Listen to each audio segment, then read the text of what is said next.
तो आइए दोस्तों, अब हम बढ़ते हैं आगे और देखना स्टार्ट करते हैं क्लास 10th का चैप्टर त्रिभुज को। तो दोस्तों आज हम देखेंगे प्रश्नावली 6.5 में क्वेश्चन नंबर 7 को। तो देख सकते हैं क्वेश्चन नंबर 7 है, ये वाला है। बोला है कि सिद्धि कीजिए कि एक समचतुर्भुज, हमारे पास एक समचतुर्भुज की बात किया हुआ है। सबसे पहले दोस्तों मुझे एक समचतुर्भुज बनाना चाहिए, तो मैंने यहाँ पर एक समचतुर्भुज कंप्लीट कर लिया। इसका नामिंग कर लेते हैं ABCD। क्या बोला आगे कि एक समचतुर्भुज की भुजाओं के वर्गों का योग। तो भुजाओं के वर्गों का योग बोला हुआ है, तो मैं भुजा पहले लिख दूंगा AB, BC, CD और DA। इनके वर्ग वर्ग हमारे पास हो गए, ये वाला ऐसे करके वर्ग कर देंगे के योग। तो ये मैंने योग कर लिया, ठीक है ना। तो दोस्तों यहाँ बोला हुआ है कि भुजाओं के, यहाँ भुजा जो है ना, ये भुजा है, ये भुजा है और ये भुजा है, भुजाओं के वर्गों वर्ग कर दिए हम सबका के योग। तो योग मैंने कर दिया, ठीक है ना। अब क्या बोला आगे, उसके विकर्णों के वर्गों के योग के बराबर होता है। तो ये जो किसके बराबर होता है, तो विकर्ण विकर्ण हमारे पास क्या हो जाएगा, हमारे पास विकर्ण हो जाएगा AC, और क्या विकर्ण हो जाएगा, BD हो जाएगा। तो दोस्तों बोला कि विकर्णों के वर्गों के योग के बराबर होता है। तो विकर्णों के वर्गों का योग कैसे करेंगे, तो सबसे पहले विकर्ण लिखते हैं। यहाँ पर AC विकर्ण हो जाएगा और BD विकर्ण हो जाएगा। विकर्णों के वर्गों वर्ग कर दिए के योग के बराबर होता है। तो दोस्तों यहाँ तक लगभग बात आप समझ गए होंगे, ठीक है ना। अब चलते हैं, हमको यही प्रूफ करना है। ये जो देख रहे हैं आप ना, ये मुझे प्रूफ करके दिखाना है।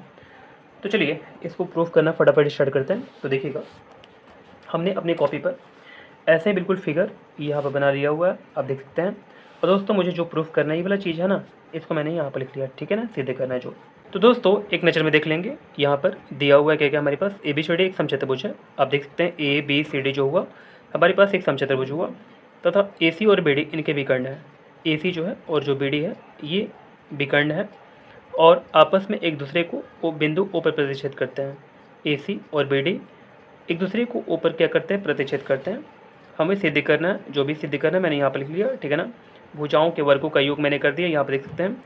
ये किसके बराबर होगा, तो इनके विकर्णों के वर्गों के योग के बराबर होगा, ठीक है ना। तो चलिए प्रमाण देखना यहाँ से स्टार्ट करेंगे हम। देखिएगा, चूँकि यहाँ पर ये चूँकि हो गया, समचतुर्भुज के विकर्ण परस्पर एक दूसरे को समकोण पर समद्विभाजित करते हैं। तो दोस्तों आपको पता होगा, अगर समचतुर्भुज की बात किया हुआ है तो इनके जो विकर्ण हैं, यहाँ पर AC है और BD विकर्ण हमारे पास, तो एक दूसरे को क्या करते हैं, परस्पर समकोण पर समद्विभाजित करते हैं। तो समकोण मतलब क्या होगा, यहाँ पर 90 डिग्री, यहाँ भी 90 डिग्री, यहाँ भी 90 डिग्री और यहाँ भी 90 डिग्री, यानी कि ये चारों जो कोण बनेगा 90 डिग्री का बनेगा, ठीक है ना। समकोण पर क्या करते हैं, समद्विभाजित करते हैं। समद्विभाजित का मतलब क्या, यानी कि ये दोनों बराबर होगा और हमारे पास ये दोनों बराबर होगा, ठीक है ना।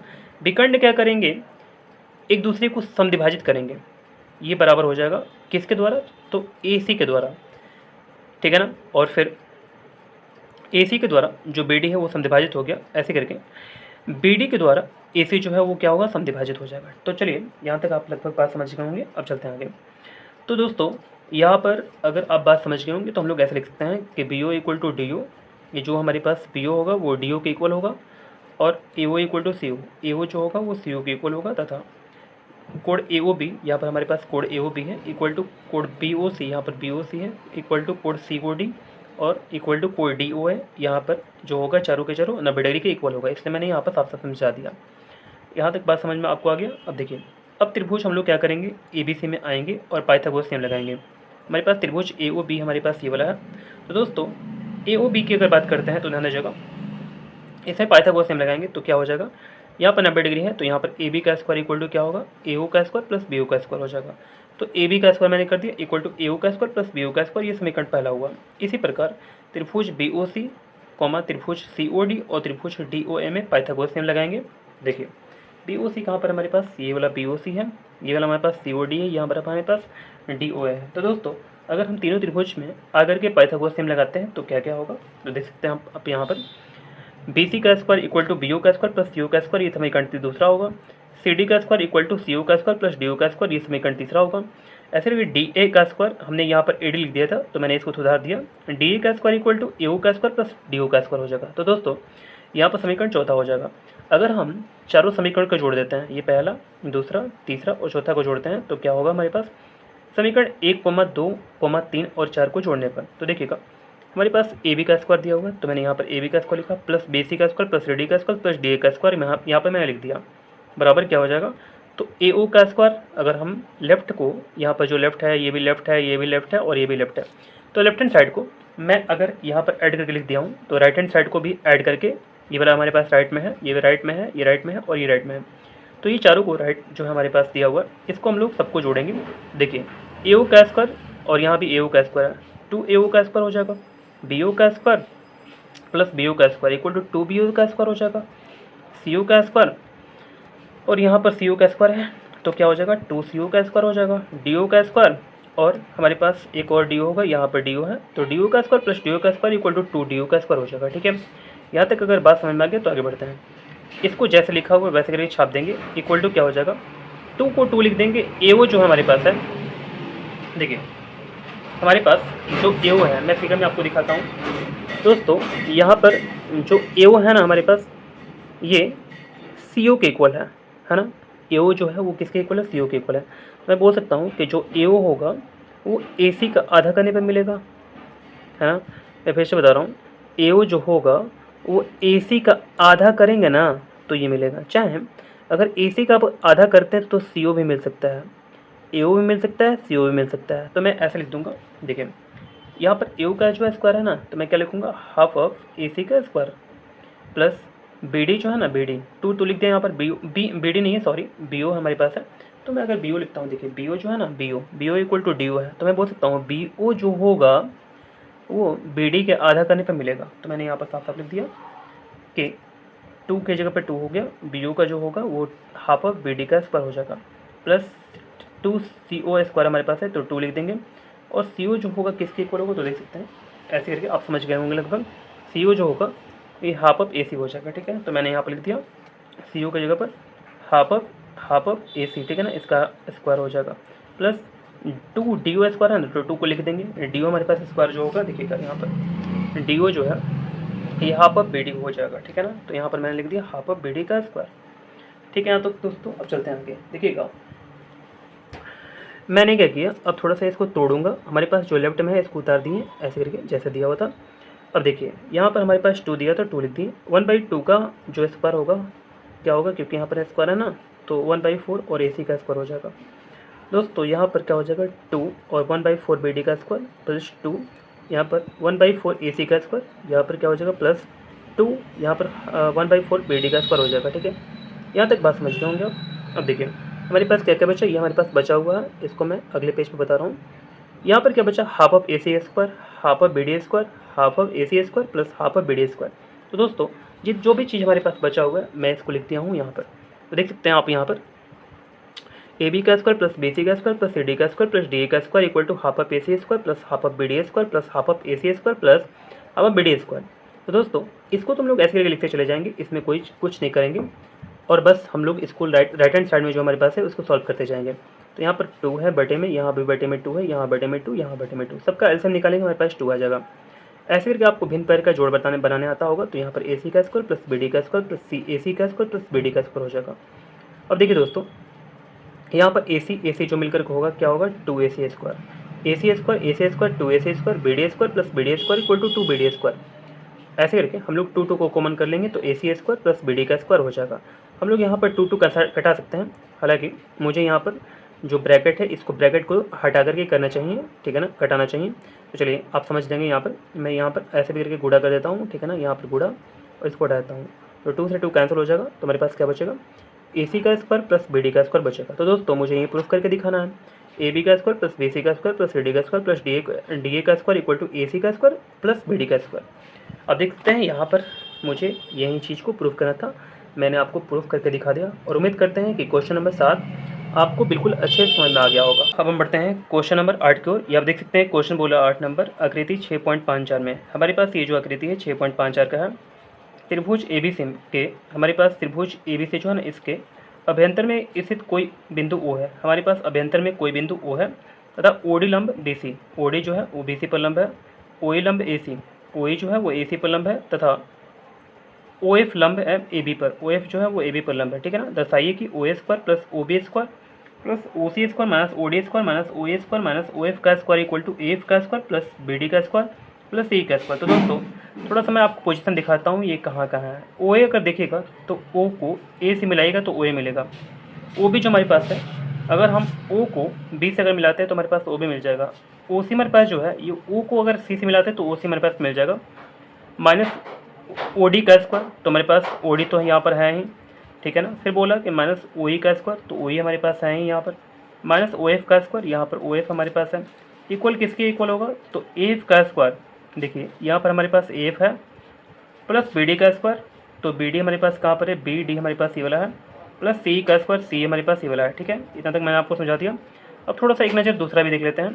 ए एफ का स्क्वायर, ए एफ जो हमारे पास है, ये ए एफ का स्क्वायर प्लस बी डी का स्क्वायर, ये हमारे पास बी डी हो जाएगा, प्लस सी का स्क्वायर, सी हमारे पास ये वाला हो जाएगा, बराबर ए ई का स्क्वायर। दोस्तों ए ई हमारे पास ये वाला हो जाएगा, बराबर सी डी का स्क्वायर, सी डी हमारे पास सी डी हो जाएगा, प्लस बी एफ का स्क्वायर, तो बी एफ हमारे पास कौन सा हो जाएगा, ये वाला हो जाएगा। तो आपको मैंने एक नज़र में समझा दिया कि हमारे पास जो जो दिया हुआ था, ठीक है ना। तो हमको दोनों को ये प्रूफ करके दिखाना है। तो चलिए दोस्तों अब हम लोग प्रूफ करना स्टार्ट करते हैं। तो ध्यान दीजिएगा, यहाँ पर मैंने बिल्कुल जैसा फिगर दिया हुआ था मैंने यहाँ पर बना लिया हुआ है। एक नज़र देख लेते हैं हमारे पास क्या क्या दिया हुआ है।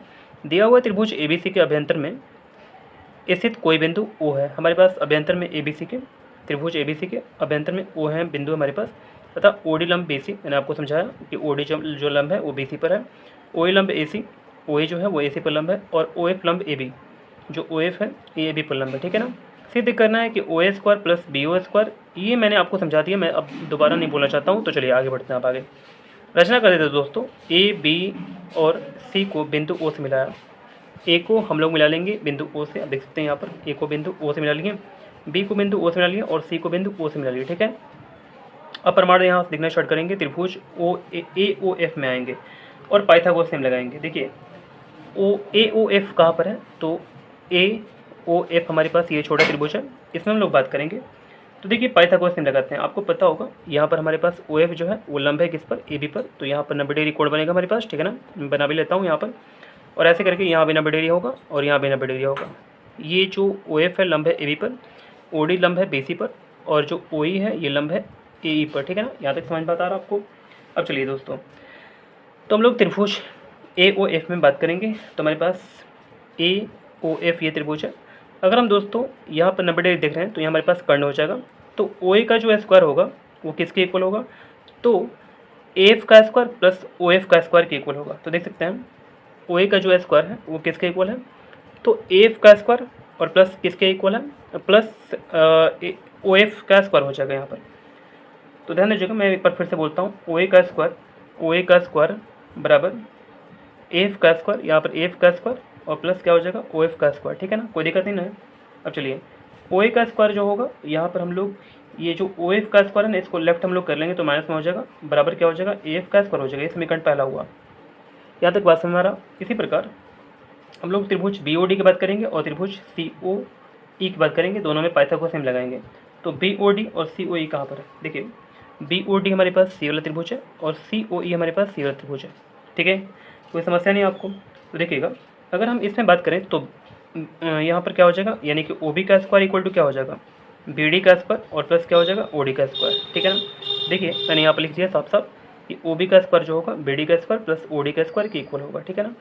यहाँ पर मैं क्या करूँगा, ओ बी को यहाँ पर लिख दूंगा और ओ डी को लेफ्ट में कर लूँगा, तो माइनस में हो जाएगा, बराबर बी डी का स्क्वायर हो जाएगा। समीकरण दूसरा होगा। ऐसे करके दोस्तों, अगर हम सी ओ ई की बात करें, यहाँ देख सकते हैं सी ओ ई है हमारे पास, है ना। तो अगर हम इसमें बात करेंगे तो क्या हो सकता है, सी ओ ई की अगर बात करेंगे तो ध्यान दीजिएगा, ओ सी का स्क्वायर इक्वल टू सी का स्क्वायर प्लस ओ ई का स्क्वायर होगा, ठीक है ना। देखिएगा हमारे पास ये हमारे पास ओ सी का स्क्वायर है, बराबर क्या होगा, सी ई का स्क्वायर प्लस क्या हो जाएगा, ओ ई का स्क्वायर। तो मैंने आपको यहाँ पर समझा दिया, ठीक है ना। अगर दोस्तों मैं ओ सी का स्क्वायर लिखूँगा यहाँ पर और ओ ई का स्क्वायर को लेफ्ट में करूँगा तो यहाँ पर माइनस में पकड़ लेगा, ये बराबर क्या हो जाएगा, सी ई का स्क्वायर। ये समीकरण तीसरा हुआ। समीकरण 1, 2 और 3 को हम लोग जोड़ेंगे। तो देखिए तीनों को जोड़ने पर हमारे पास क्या मिलेगा, यहाँ पर क्या है, ओ ए का स्क्वायर माइनस ओ एफ का स्क्वायर। तो मैंने तो यहाँ पर लिख दिया ओ ए का स्क्वायर माइनस ओ एफ का स्क्वायर, ठीक है। अब चलिए समीकरण दूसरा में क्या है, ओ बी का स्क्वायर, तो यहाँ पर ओ बी का स्क्वायर माइनस ओ डी का स्क्वायर, माइनस ओ डी का स्क्वायर होगा, प्लस में क्या हो जाएगा, समीकरण 3 हमारे पास है ओ सी का स्क्वायर माइनस ओ ई का स्क्वायर, ओ सी का स्क्वायर माइनस ओ ई का स्क्वायर हो जाएगा, बराबर क्या हो जाएगा। तो देखिएगा एफ का स्क्वायर प्लस बी डी का स्क्वायर प्लस सी का स्क्वायर, एफ का स्क्वायर प्लस बी डी का स्क्वायर प्लस सी का स्क्वायर हो जाएगा। यहाँ तक बात समझ में आ रहा। अब देखिएगा तो दोस्तों मैं क्या करूँगा, यहाँ पर इसको थोड़ा सजा दूंगा अच्छा से। ओ ए का स्क्वायर हो गया, ये वाला मैंने यहाँ पर लिख दिया, फिर ओ बी का स्क्वायर लिख दूंगा, फिर प्लस ओ सी का स्क्वायर लिख दूंगा। जो प्लस में है इसको एक साथ, और जो माइनस में है इसके बाद, यानी कि ओ डी का स्क्वायर माइनस में है हमारे पास, फिर इसके बाद ओ ई का स्क्वायर हमारे पास ये वाला है, तो ओ ई का स्क्वायर माइनस ओ एफ का स्क्वायर हमारे पास ये वाला है, तो ओ एफ का यहाँ पर ओ एफ का स्क्वायर हो जाएगा। तो सबका मैंने यहाँ पर लिख दिया, आप देख सकते हैं बराबर जो हमारे पास है इसको मैं यहाँ पर छाप दूंगा। ठीक है, तो ये दोस्तों मुझे प्रूफ करना था, मैंने आपको प्रूफ करके दिखा दिया। चलिए अब हम बढ़ते हैं आगे। हमको दो चीज़ प्रूफ करना है। अब देख सकते हैं ये पहला हमारे पास है और ये हमारे पास दूसरा है। ठीक है ना, तो चलिए दूसरा भी प्रूफ करने स्टार्ट करते हैं। जो हमारे पास आया हुआ है इसका हम लोग हेल्प लेंगे। तो देखिएगा हमारे पास क्या आया हुआ है, यहाँ पर देख सकते हैं ओ ए का स्क्वायर है, यहाँ पर देख सकते हैं आप ओ ए का स्क्वायर है ना, तो मैंने यहाँ पर साफ साफ लिख दिया ओ ए का स्क्वायर। ठीक है, यहाँ पर अगर देखिएगा तो हमारे पास ओ ए का स्क्वायर है, तो मैं यहाँ पर क्या करता हूँ, जो ओ ए का स्क्वायर है ना मैं इसको यहाँ पर लिख देता हूँ। ये बार बार उठ रहा तो मैं इसको थोड़ा सा दबा लेता हूँ इस चीज़ से। तो चलिए अब ठीक हो गया। देखिए यहाँ पर देख सकते हैं दोस्तों, यहाँ पर ओ ए का जो स्क्वायर है मैंने यहाँ पर लिख दिया, माइनस ओ ए का स्क्वायर जो है मैंने यहाँ पर लिख दिया। ठीक है ना, फिर इसके बाद प्लस में कर दिया, इसको ब्रैकेट में लगा करके प्लस कर दिया, फिर ओ सी का स्क्वायर यहाँ पर मैंने जो लिखा हुआ है ओ सी का स्क्वायर ना मैंने इसको यहाँ पर लिख दिया, माइनस ओ डी का स्क्वायर, यहाँ पर माइनस ओ डी का स्क्वायर हो जाएगा। फिर इसके बाद क्या हो जाएगा, प्लस में यहाँ पर इस दोनों को ब्रैकेट में कर लेंगे, प्लस ओ बी का स्क्वायर, यहाँ पर ओ बी का स्क्वायर है ना, तो ओ बी का स्क्वायर माइनस क्या हो जाएगा ओ एफ का स्क्वायर। तो जितना भी लिखा हुआ है इसको सजा कर कैसे करके लिख दिया मैंने। अब देखिए दोस्तों इक्वल क्या हो जाएगा, जो मेरे पास यहाँ पर दिया हुआ ना इसको मैंने यहाँ पर छाप दिया हुआ है। ठीक है ना, अब चलिए आगे बढ़ते हैं। देखिए ओ ए का स्क्वायर माइनस ओ ए का स्क्वायर, ओ ए का स्क्वायर माइनस ओ ई का स्क्वायर कहाँ पर है, देखिए ओ ए का स्क्वायर माइनस ओ ई का स्क्वायर बराबर क्या हो जाएगा ए का स्क्वायर हो जाएगा। ठीक है, ओ ए का स्क्वायर माइनस ओ ई का स्क्वायर बराबर क्या हो जाएगा ए का स्क्वायर हो जाएगा। मैं आपको थोड़ा सा अच्छा समझा देता हूँ। देखिएगा अगर यहाँ पर 90 डिग्री है तो क्या हो जाएगा ओ ए का स्क्वायर बराबर क्या हो जाएगा, यहाँ पर ओ ए का स्क्वायर प्लस क्या हो जाएगा ए का स्क्वायर। अगर हम ए का स्क्वायर निकालते हैं तो यहाँ पर हमारे पास क्या हो जाएगा, यानी कि ओ ए का स्क्वायर माइनस ओ ई का स्क्वायर हो जाएगा। ठीक है, ओ ए का स्क्वायर माइनस ओ ई का स्क्वायर बराबर ए का स्क्वायर हो गया हमारे पास। ठीक है ना, देखिएगा मैं इसी बात को यहाँ पर लिख दिया हूँ, ओ ए का स्क्वायर माइनस ओ ई का स्क्वायर बराबर ए का स्क्वायर प्लस ओ सी का स्क्वायर माइनस ओ डी का स्क्वायर, ओ सी का स्क्वायर माइनस क्या हो जाएगा, यानी कि ओ डी का स्क्वायर, यहाँ पर ओ डी का स्क्वायर है। ठीक है ना, तो क्या हो जाएगा बराबर सी डी का स्क्वायर हो जाएगा। तो मैंने यहाँ पर लिख दिया ओ सी का स्क्वायर माइनस ओ डी का स्क्वायर बराबर क्या हो जाएगा सी डी का स्क्वायर। दोस्तों यहाँ पर प्लस है ना, तो मैंने यहाँ पर इसको प्लस लिख दिया हुआ है, ओ बी का स्क्वायर और माइनस ओ एफ का स्क्वायर, ओ बी का स्क्वायर देखिए ओ बी का स्क्वायर माइनस ओ एफ का स्क्वायर बराबर क्या हो जाएगा बी एफ का स्क्वायर। तो देखिए मैंने यहाँ पर लिख दिया बराबर प्लस बी एफ का स्क्वायर बराबर क्या हो जाएगा, तो देखिए जो भी हमारे पास राइट में दिया हुआ है इसको मैं छाप दूंगा यहाँ पर ऐसे करके। दोस्तों ये जो बात है इसको यहाँ पर दिया गया है और ये जो बात है इसको यहाँ पर दिया गया है, हम इसको चेंज भी कर सकते हैं। ठीक है ना, तो मैंने ऐसे करके लिख दिया इस चीज़ को और ये मुझे प्रूफ करना है। तो दोस्तों यहाँ पर प्रूफ हो गया और उम्मीद करते हैं कि क्वेश्चन नंबर 7 और क्वेश्चन नंबर 8 आपको बिल्कुल अच्छे समझ में आ गया होगा। किसी प्रकार कोई दिक्कत होने पर आप मुझे कमेंट करें।